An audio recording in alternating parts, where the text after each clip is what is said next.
वेद प्रेमियों, सुधी श्रोताओं, संप्रति हम सब ऋग्वेद के 55वें सूक्त के 5वें मंत्र की व्याख्या में प्रवेश करने जा रहे हैं। यह मंत्र जगती नामक छंद में निबद्ध है।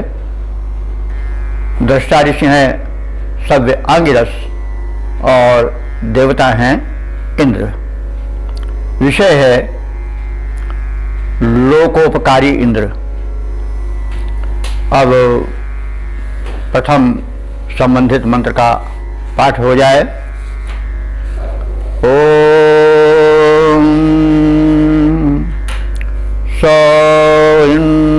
महानि समिथानि मज्मना कृणोति युध्म ओजसा जनेभ्यः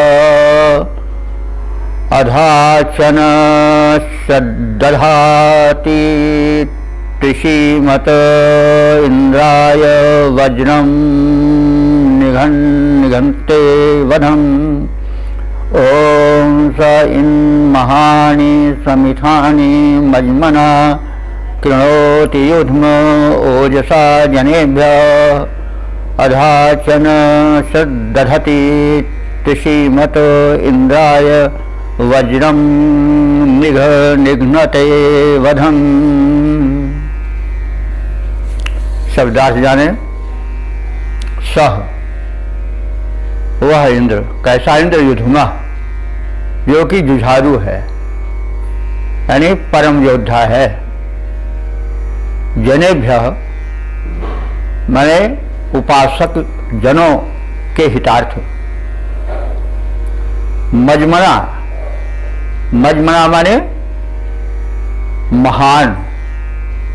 ओजसा माने बल द्वारा, अपने महान बल द्वारा। महान माने बहुत बड़े बड़े। संविधानी माने युद्धों में, इत माने हिया भी, वह बड़े बड़े महान युद्धों में भी कृणोति सम्मिलित होता है और करता है। तो जनहित में युद्ध करता है इंद्र, अपने हित में नहीं। और जनहित में वह अपने प्रचंड बल से महान युद्धों में, भयंकर से भयंकर युद्धों में सम्मिलित होता है और युद्ध का कार्य करता है। वधम वज्रम, और अपने वधकारी शत्रुओं के विनाशक वज्र को शत्रुओं पर निघन्ते प्रहार करता जाता है। अधाचन, तत्पश्चात त्रिशीमते, त्रिशीमते कहते हैं तेज युक्त। चतुर्थी है, इंद्राय है, इसलिए त्रिशीमते भी है, विशेषण त्रिशीमत आया है। तो त्रिशीमते इंद्राय माने तेजस्वी इंद्र के लिए श्रद्धाति, सभी लोग श्रद्धा प्रकट करते हैं। यानी जब इंद्र शत्रुओं का, दुष्टों का संहार करता है तो जो उसके उपासक हैं उस लोकोपकारी प्रचंड पराक्रमी निर्भीक इंद्र के प्रति अपनी श्रद्धा प्रकट करते हैं, श्रद्धा सुमन चाहते हैं। इसका मतलब इसमें जो व्यक्त किया गया अर्थ यह है कि इंद्र साधारण योद्धा नहीं है, वो जुझारू योद्धा है और वह अपने उपासकों के हितार्थ बड़े से बड़े युद्धों में जाने से संकोच नहीं करता है। वह अपने अमोघ वज्र को प्रबल शत्रुओं पर उनके विनाश हेतु चलाता रहता है और उन्हें प्रहारित करता रहता है। उसके इस पराक्रम को देख करके जो उसके उपासक हैं वे उस प्रचंड पराक्रमी तेजस्वी इंद्र पर श्रद्धा सुमन बरसाते हैं, उनका आदर करते हैं। सपाट अर्थ देख लें। इंद्र महान जुझारू वीर है, वह अपने उपासकों के हितार्थ अपने महान पराक्रम से बड़े बड़े युद्धों को करता रहता है। शत्रु हंता वज्र से वो शत्रुओं पर भीषण प्रहार करता रहता है। जनहित में हुए कार्यों को देखकर सभी लोग तेजस्वी इंद्र के आगे श्रद्धान्वित हो जाते हैं। तो इस प्रकार से हम देखें, अभी तक देखते आ रहे हैं कि इंद्र में कहीं किसी प्रकार की विलासिता का या किसी प्रकार की कमजोरी का या नैसर्गिक दुर्बलता का कहीं स्पर्शक नहीं हुआ है। वो परम लोकोपकारी है। वह उपासकों के संकट को देख करके चटपट उठ पड़ता है और अपने प्रबल प्रहारक वज्र का प्रयोग करता है दुष्टों पर, और इससे संदेश देना चाहता है कि वो सत्ताधीश हैं, समाज के संरक्षक हैं, वे जनहित में विलंब न करें, तभी वो प्रशंसा पावेंगे। भारतीय सेना इसीलिए प्रशंसित है कि वह छक्के छुड़ा देती है शत्रुओं के जहां जहां जाती है, वो पराजित होना नहीं जानती। तो जो विजयी होते हैं उन्हें प्रशंसा मिलती है, और प्रशंसा कर्म से मिलती है, मांगे से नहीं मिलती है। तो कहा भी गया है, बिन मांगे मोती मिले और मांगे मिले न भीख। कोई चीज मांगने से नहीं मिलती है। मनुष्य को इतना समर्थ होना चाहिए कि वो ताली न मांगे कि अब हमारी प्रशंसा करो, बल्कि प्रशंसा उमड़ पड़े उसके लिए। स्वतः लोग उसके वो टूट पड़े उसके पराक्रम को देख करके। आदि आदि संदेश मंत्र में छिपे हुए हैं। आप सब विद्वान हैं, नियमित श्रोता हैं, मंत्र के अर्थ को अवश्य ही मनन करते होंगे। तो मनन करें, वेदार्थ समझें, वेदार्थ प्रचारित प्रसारित करें। यह बहुत बड़ी उपलब्धि होगी, बहुत बड़ी सेवा होगी, बहुत बड़ा यज्ञ होगा। क्योंकि आप लोग देख रहे हैं कि वेद के जितने मंत्र हैं वे सब बड़े गूढ़ भाव वाले हैं। वे सब त्रिकाल सत्य धारण किए हुए हैं। वो जितने सत्य थे प्राचीन काल में, आदिकाल में, उतने ही मध्यकाल में थे और उतने ही आधुनिक युग में है और आगे भी रहेंगे। तो इस प्रकार से इस मंत्र के संक्षिप्त शब्दार्थ और भावार्थ जान लेने के पश्चात अब हम इसका पद रूपांतरण देख लें। इंद्र जुझारू वीर लोक हित युद्ध रचाता है। इंद्र जुझारू वीर लोक हित युद्ध रचाता है। युद्धों द्वारा उपासकों के कष्ट मिटाता है। जब छिड़ जाता है संग्राम, न जब कोई टिक पाता है। बज को उठा वही विकराल, शत्रुदल मार भगाता है। सिद्धांत उपासकों का वृंद जय जयकार मचाता है। इंद्र जुझारू वीर लोक हित युद्ध रचाता है। युद्धों द्वारा उपासकों के कष्ट मिटाता है। इसी को घनाक्षरी छंद में देख लें। युद्ध युद्ध करता न इंद्र कभी निज हित हेतु। युद्ध करता न इंद्र कभी निज हित हेतु। लोक हित हेतु युद्ध सुरेंद्र रचाता है। अपना महान बल दीन पर दिखाता नहीं। भक्त हेतु असुरों को मार के गिराता है। और वज्रधारी इंद्र निज वज्र के प्रहार द्वारा आतताइयों के ही अस्तित्व को मिटाता है। जनहितकारी कार्य करता है इंद्र। अस्तु श्रद्धान्वित लोक निज शीश को झुकाता है। श्रद्धान्वित लोक निज शीश को झुकाता है।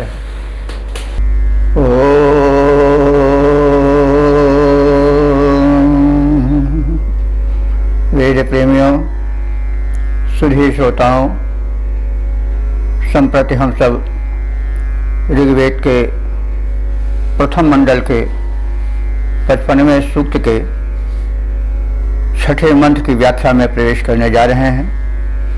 यह मंत्र जगती नामक छंद में निबद्ध है।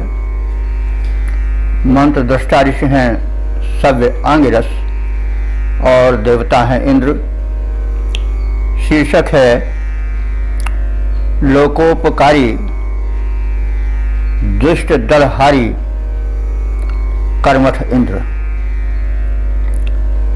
अब संबंधित भाव को समेटे हुए मंत्र का प्रथम पाठ हो जाए। ओम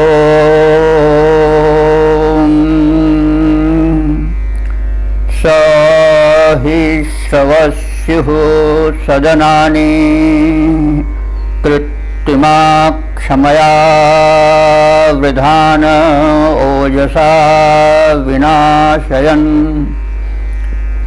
ज्योतिषी कणवन्न वृकाणि यज्ञवेव सुक्रतुः सर्तवा अपः सृजत। शब्दार्थ जाने। सही माने स माने वह कौन? पूर्वोक्त वर्णित इंद्र। ही माने निश्चय रूप से। ही शब्दार्थ भी चलता है, अव्यय है, संस्कृत में भी कहते हैं यही होना चाहिए। ही माने एक निश्चय बोधक अव्यय है। तो सही वह पूर्वोक्त लोकोपकारी दुष्ट दल दमनकारी इंद्र शवस्यु। शवस्यु माने यश की इच्छा रखता है। श्रव कहते हैं यश को और श्रव कहते हैं अन्न को भी। तो अगर हम यश को लें तो इंद्र चाहता है कि उसके द्वारा शुभ कर्म, श्रेष्ठ कर्म, वीर कर्म होते रहें, दुष्ट का दल का दमन होता रहे, ताकि वो सर्वस्वी बने, यशस्वी बने।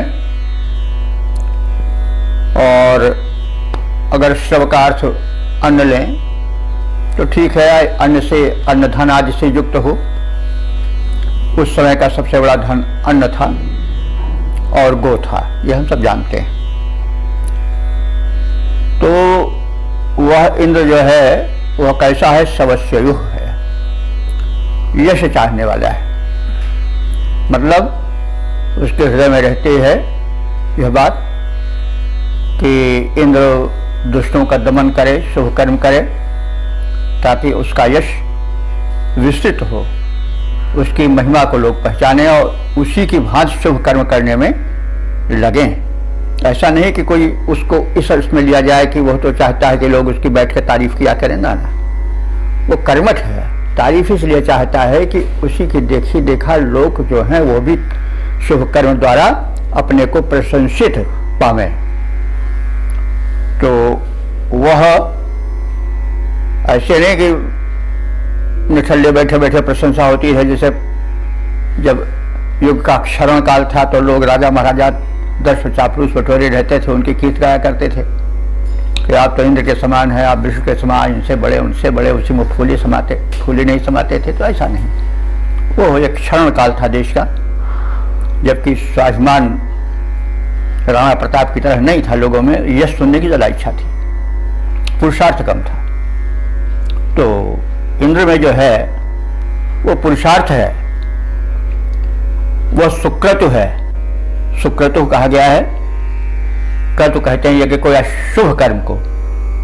तो वह शुभ कर्म करने वाला है, उत्तम कर्म करने वाला है। और कैसा है? क्षमया ओजसा। देखिए, क्षमा शब्द का अर्थ होता है पृथ्वी। सहज क्षमा बरु छाड़ई छोनी, मानस में वर्णन है। लेकिन यह क्षमा पूरा अक्षा वाला नहीं है, बल्कि इसमें आधा अक्षा रहता है। क्षमा, क्षमा पृथ्वी का अर्थ होता है।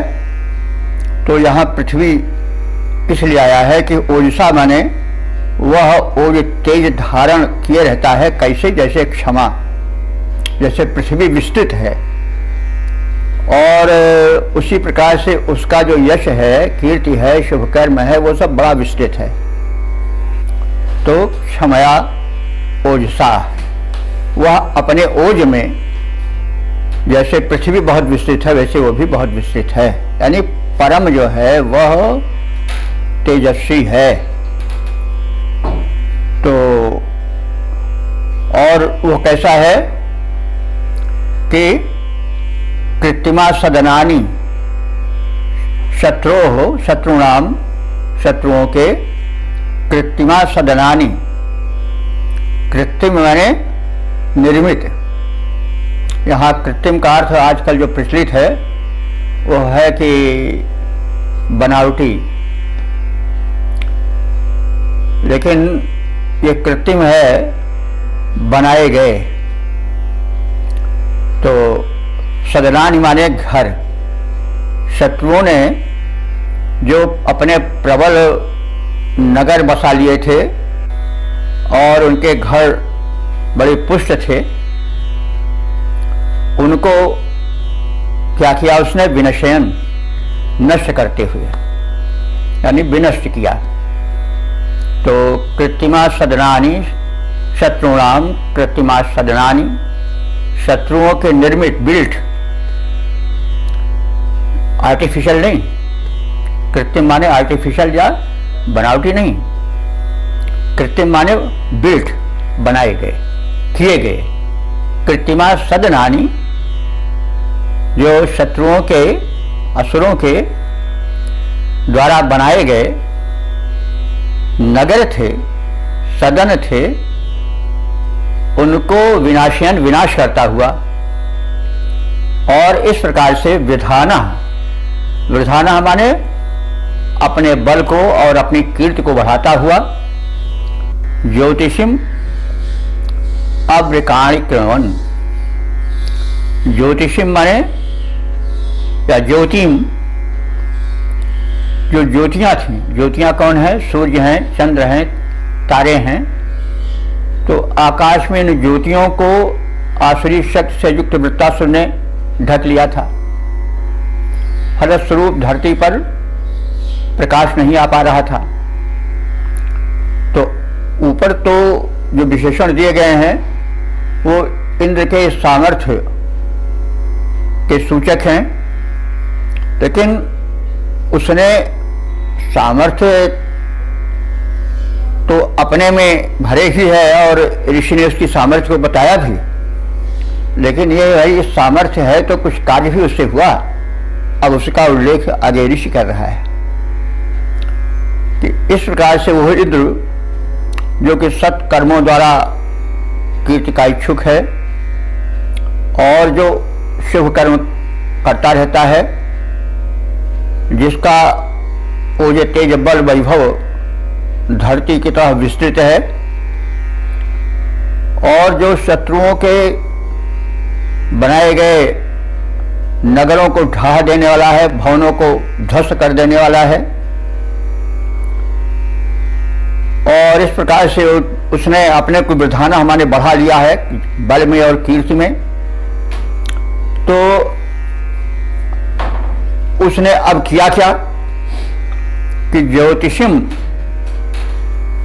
अव्रकाणि कृण्वन्, ज्योतिषी माने ज्योति के पुंज थे, अर्थात सूर्य और नक्षत्र आदि आकाश में जो थे, उनको जिन असुरी शक्तियों ने मेघ बन करके, यानी एक रुकावट बन करके, अव्रकाणि कृण्वन्, अव्र कहते हैं पर्दा डाल दिया था, उनको ढक लिया था, और ढक करके धरती पर जो नक्षत्र आदि सूर्यों के प्रकाश आते हैं उनको अवरुद्ध कर दिया था। तो इस अवरोध को इंद्र ने मिटाया। और किस लिए मिटाया? अपने लिए नहीं, यज्ञवे, यज्ञवे माने यज्ञ करने वाले यजमानों के लिए, यज्ञवे याज्ञिक यजमानों के लिए, लोक हित में किया उसने यह कार्य। और फिर क्या किया कि सर्तवे अपह, सर्तवे कहते हैं प्रवाहित होने के लिए, अपह माने जो मेघों में भरा जल था उसको धरती पर गिराने की स्थिति में कर दिया। जैसा पहले वर्णन होता आया है कि बादल भरे रहते हैं, जल बरसाते नहीं, बस गरजते हैं। तो उन केवल गरजने तरजने वाले और वृष्टि न करने वाले मेघों को दंड दिया इंद्र ने, उसके उदर को फाड़ डाला वज्र प्रहार से विद्युत के, और उसमें भरे जल को लोकहितार्थ मुक्त कर दिया। तो वही कार्य यहाँ बताया गया है कि सर्तवे माने प्रवाह के लिए, अपह माने जलों को, तो प्रवाह शब्द यह बता रहा है कि थोड़ा जल नहीं बरसाया, इतना जल बरसाया कि वो प्रवाहित हो जाए, बह चले और नदियों के माध्यम से दूर दूर तक, समुद्र तक वो बहता जाए। तो इसलिए उसने अपामाने जल को सरते हुए प्रवाह के लिए मुक्त कर दिया और सारी विघ्न बाधाओं को अवसर्जित माने दूर करके और जल का सृजन किया, वृष्टि का सृजन किया, यानी जल वर्षाया। इस प्रकार से हमने इस मंत्र में देखा कि इंद्र के प्रथम पराक्रम का वर्णन किया गया और उसको बताया गया कि वह इच्छुक है कि वो शुभ कर्म करे और उसका यश हर ओर फैले, और वो स्वयं उत्तम कर्म करने वाला है, पराक्रमी है, पुरुषार्थी है। उसका बल जो है वह जैसे धरती बहुत दूर तक फैली है, उसका आर पार नहीं मिलता है, वैसे उसके बल और तेज उसका भी कहीं अंत नहीं है, यानी अनंत है, अपार है। और वो जो दुष्ट शक्तियां हैं अपना अड्डा बना लिए हैं, नगर बसा लिए हैं, ऊंचे ऊंचे घर बना लिए हैं, महल बना लिए हैं, उनको वो ढहाता चलता है, क्योंकि वे अत्याचारी है, बुलडोजर उसका चलता रहता है। तो इस प्रकार से वह इंद्र सज्जनों को वृद्धि देता हुआ, दुर्जनों को ढहाता हुआ, नष्ट करता हुआ चलता है।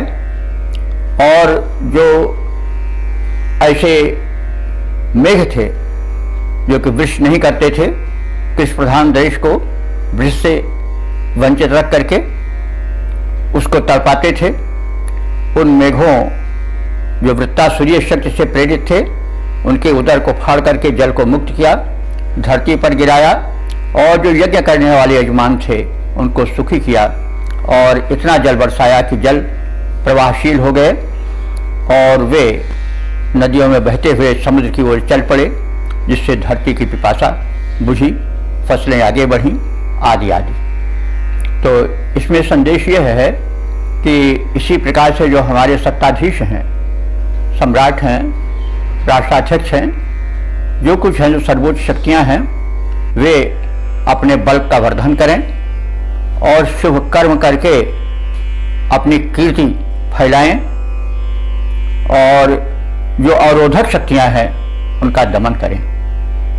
इंद्र एक प्रभावशाली देवता है और दिव्य शक्तियों में सर्वोच्चम है, सम्राट पद पर स्थित है, देवेंद्र है। तो वो सब इसलिए करता है, ऋषि ने यह सब दिखाया और संदेश दिया कि हमारे जो सत्ताधीश हैं, राष्ट्राध्यक्ष हैं, वे भी इंद्र का अनुकरण करें, दुष्टों का दमन करें। अगर वो बढ़ चढ़ करके आगे बढ़ के महल बनवा लिए हैं, जनता की भूमि को बरबस अपहरण कर लिए हैं, भूमाफिया हैं, उनके उस निर्माण पर बुलडोजर चला दें, उसको नष्ट भ्रष्ट कर दें और उसको सज्जनों के लिए, जो भूमिहीन है उनके लिए खोल दें। तो ये सब संदेश जो आज भी हो रहा है और होना चाहिए और आगे भी होगा और होना चाहिए, उन सब का पथ प्रशस्त कर दिया, संकेतित कर दिया मंत्र में ऋषि ने। इस प्रकार से वेद की उपयोगिता को देखें कि हमारे ऋषि कालदर्शी थे, उनका जो संदेश है कितना सटीक है और किस प्रकार से वो अपनाने योग्य है। तो आदि आदि बातें हम मनन करते रहें मंत्र के माध्यम से और सुनते और सुनाते रहें। तो इसका छंदोबद्ध रूप देख लें कि इंद्र चाहते वे शुभ कर्म करें, यश पाएं। इंद्र चाहते वे शुभ कर्म करें, यश पाएं। शक्ति को बढ़ाएं, दुष्ट दल को मिटाते जाएं। इसी भावना से भरे शत्रु के विशालपुर, नष्ट कर डालें, सुख शांति लोक मध्य लाएं। वृत्तासुर ने ढके थे रवि आदि तारागण, छाए मेघ आवरण को हटा प्रकाश लाए। याज्ञ के उपासकों को वृषि जल दान दिए, जल का प्रवाह मुक्ति कर सुख बरसाए। ओ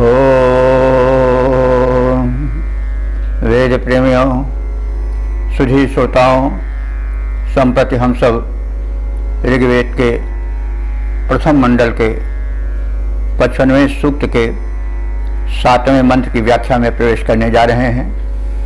यह मंत्र जगती नामक छंद में निबद्ध है। मंत्र दृष्टा ऋषि हैं सव्य आंगिरस और देवता हैं इंद्र। शीर्षक है अदम्य दानी इंद्र हमारे यज्ञों में आए।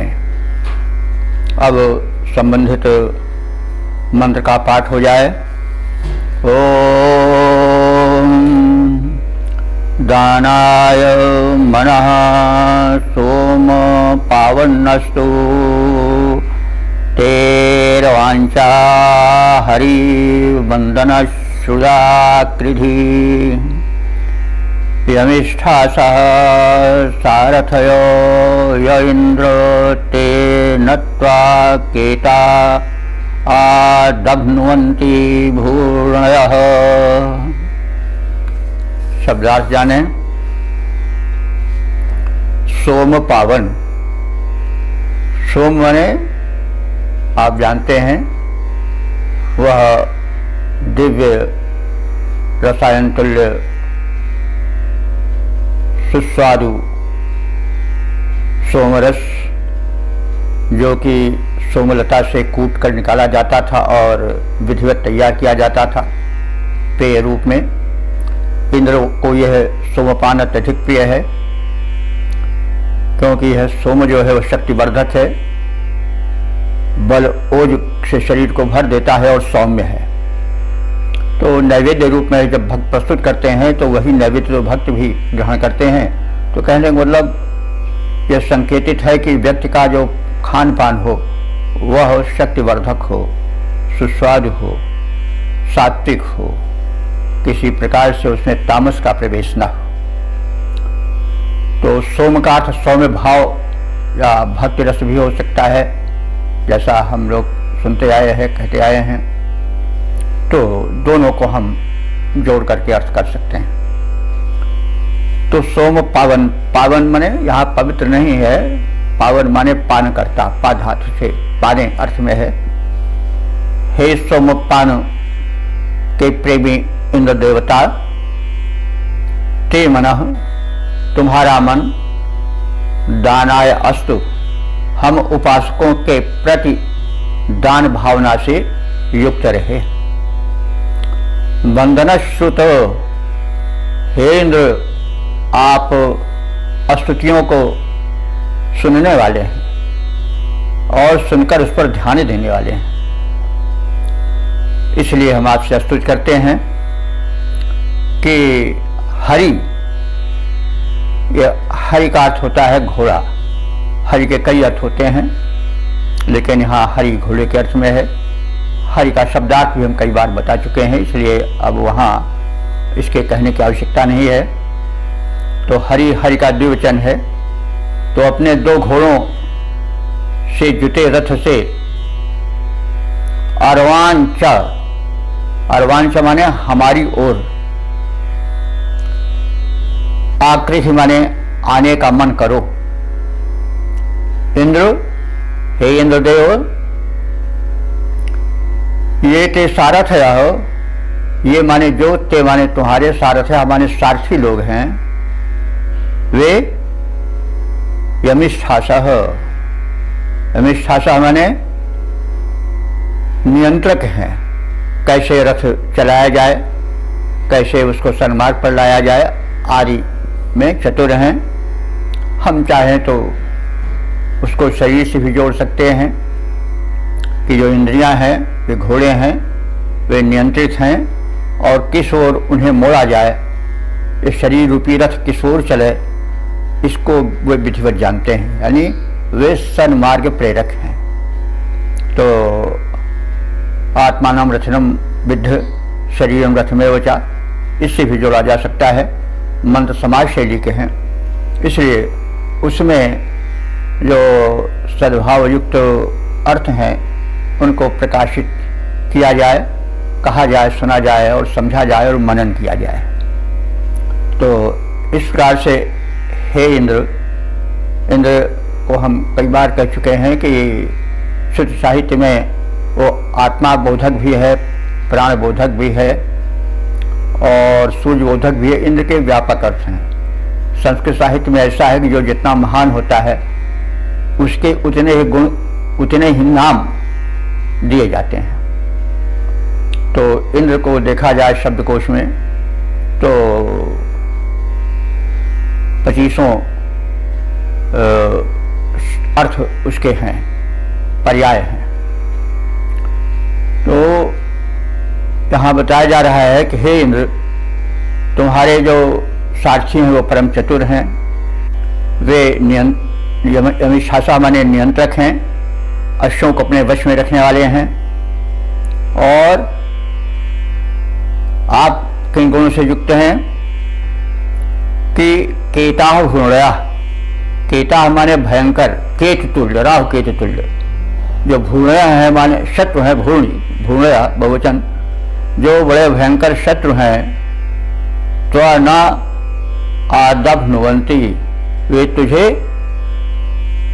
दमित नहीं कर सकते हैं। दमनु वही दमन करना। तो ते शत्रुवः, तुम्हें, वे तुम्हारे शत्रु हैं, न आदभ्नुवन्ति, तुम्हारा दमन करने में सक्षम नहीं है, तुम्हें दबा नहीं सकते हैं। तुम इतने सक्षम हो, तुम्हारे सारथी इतने सक्षम हैं, तुम्हारे अश्व इतने सक्षम हैं कि जब तुम हमारे यज्ञ कर्म में, शुभ कर्म में सम्मिलित होने आओगे तो कोई तुम्हारी राह रोक नहीं सकता है। तो इस प्रकार से आप हमारे शुभ कर्म रूपी यज्ञ में आओ, शोभा बढ़ाओ, हमारे मन को सत्कर्मों की ओर लगाओ। तुम शक्तिमान हो, हम भी शक्तिमान बनते जाएं। तो इस प्रकार से यह इस मंत्र में यह कहा गया है। इंद्र को सौम्य रस विशेष प्रिय है, वो सौम्य भक्ति रस का प्रेमी है, और इंद्र का मन सदैव प्रदान में रहता है, आदान में नहीं। वो सदैव दान में तत्पर रहता है। और ऐसा इंद्र, ऐसे वो परम शक्तिमान हमारे यज्ञ में आवें, शुभ कर्म में आवें, शोभा बढ़ाएं, हम लोगों का उत्साह बढ़ावें, और इस कार्य में आने से उन्हें कोई रोक नहीं सकता है, क्योंकि उनके रथ को लाने वाले उस जो सारथी हैं वो बड़े निपुण हैं, जो अश्व हैं वो बड़े सधे हुए और शक्तिशाली हैं, और स्वयं इंद्र में इतना बल है कि विरुद्ध लोग या विरोधी शक्तियां उसे रोक नहीं सकती हैं। तो इंद्र आए, हमारी यज्ञ की शोभा बढ़ाएं, हमें शुभ कर्म में लगाएं, और हमें हमारे अभीष्ट को प्रदान करें। तो इसका सपाट अर्थ भी देख लें। हे सोमपाई इंद्र, तुम्हारा मन उपासकों को दान देने हेतु समुद्यत रहता है और समुद्यत बना रहे। हे स्तुतियों से प्रसन्न होने वाले परम देवता, अपने अश्वों को हमारे यज्ञ की ओर अभिमुख करो, मोड़ो। तुम्हारे सारथी अश्वों के नियंत्रण में दक्ष हैं, तेरे भयंकर शत्रु भी तुझे दबा नहीं सकते हैं। इस प्रकार से आपका पथ जो है वो प्रशस्त है, मंगलमय है, शत्रु बाधाहीन है, क्योंकि तुम परम पराक्रमी हो, तुम्हारे साधन भी बड़े ही दुरुस्त हैं। इसमें ये शासकों प्रशासकों को, सत्ताधीशों को संदेश दिया गया है कि वे सदैव जन कर्म में सम्मिलित हों, जहाँ शुभ कर्म हो रहे हैं वहाँ जाएं, शुभ कर्मियों के मन को बढ़ाएं, और वे इतने शक्ति संपन्न हैं और शक्ति संपन्न बने रहें कि उन्हें बाधक शक्तियाँ और उद्धक शक्तियाँ कभी रोक न सकें। तो इसको हम पद रूपांतरण रूप में इस प्रकार से दे सकते हैं। हे इंद्र, भक्ति के सोमपान से तुम प्रसन्न हो जाते हो, वंदन अभिनंदन को पाकर आनंद अत्यधिक पाते हो। है कुशल सारथी यज्ञ भूमि की ओर अश्व अपने मोड़ो, तुम रहो समुद्यत दान हेतु निज भक्तों से नाता जोड़ो। अरि प्रबल न तुम्हें दबा पाते, अरि प्रबल न तुम्हें दबा पाते, तुम उन्हें दबाते आते हो, तुम उन्हें दबाते आते हो। हे इंद्र, भक्ति के सोमपान से तुम प्रसन्न हो जाते हो। वंदन अभिनंदन को पाकर आनंद अत्यधिक पाते हो, आनंद भूरी बरसाते हो।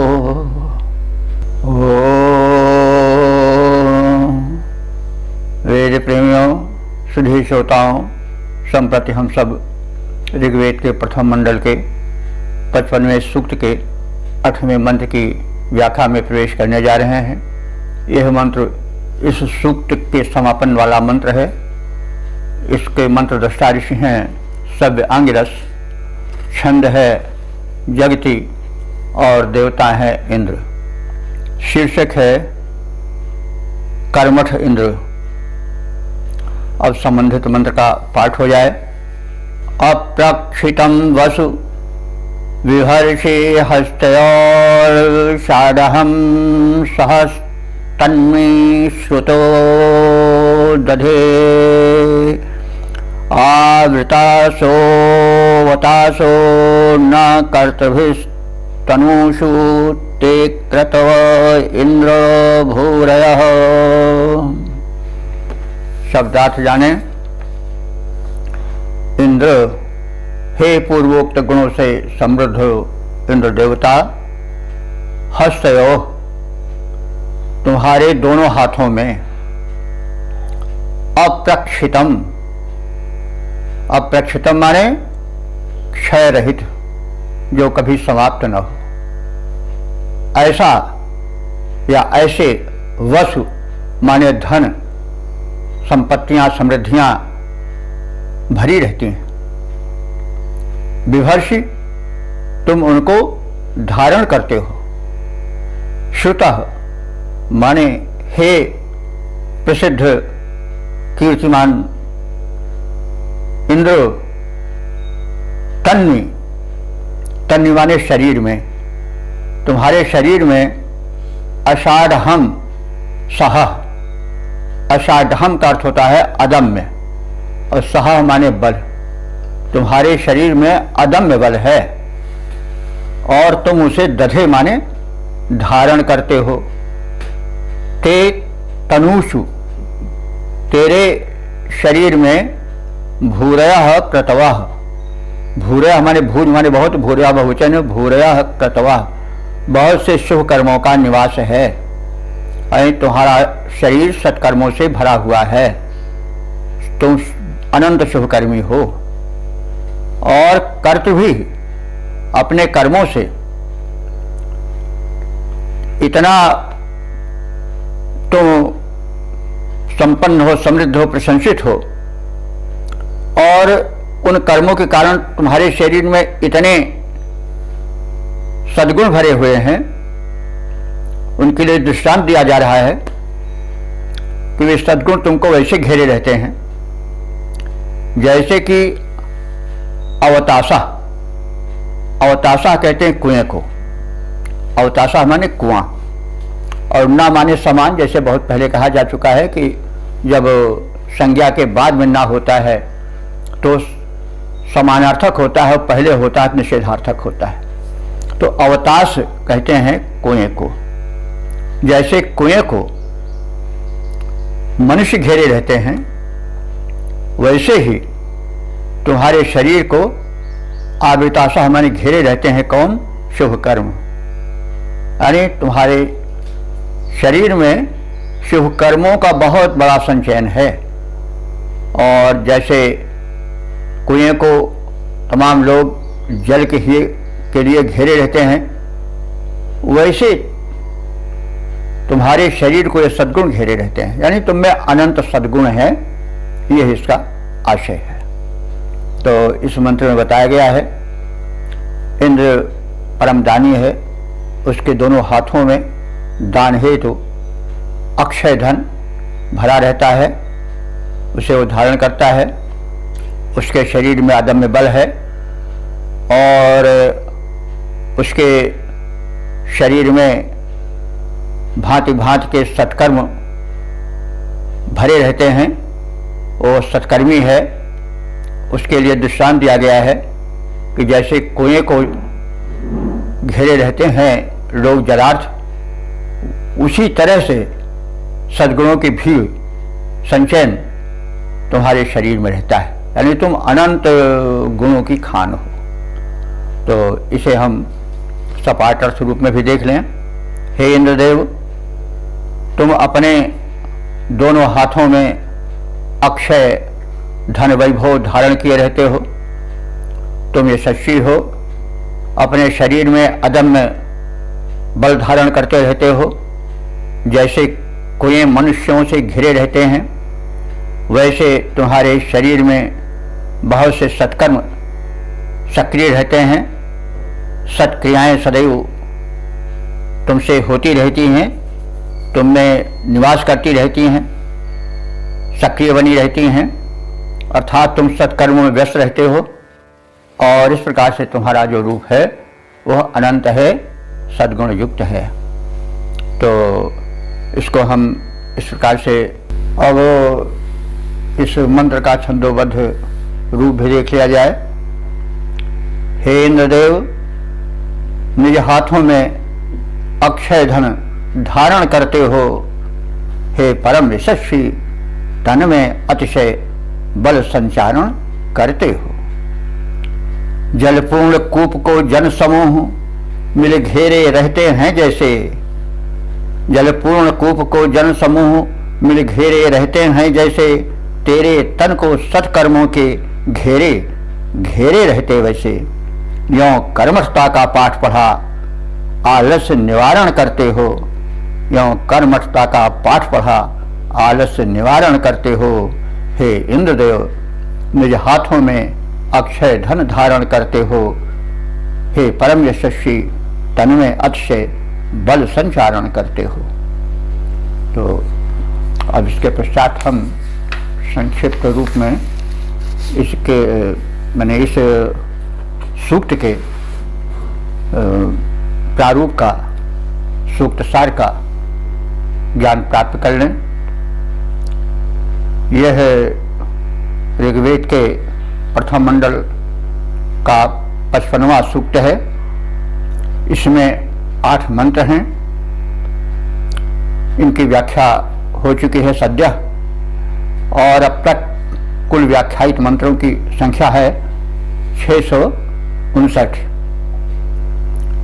ये प्रस्तुत जो सूक्त है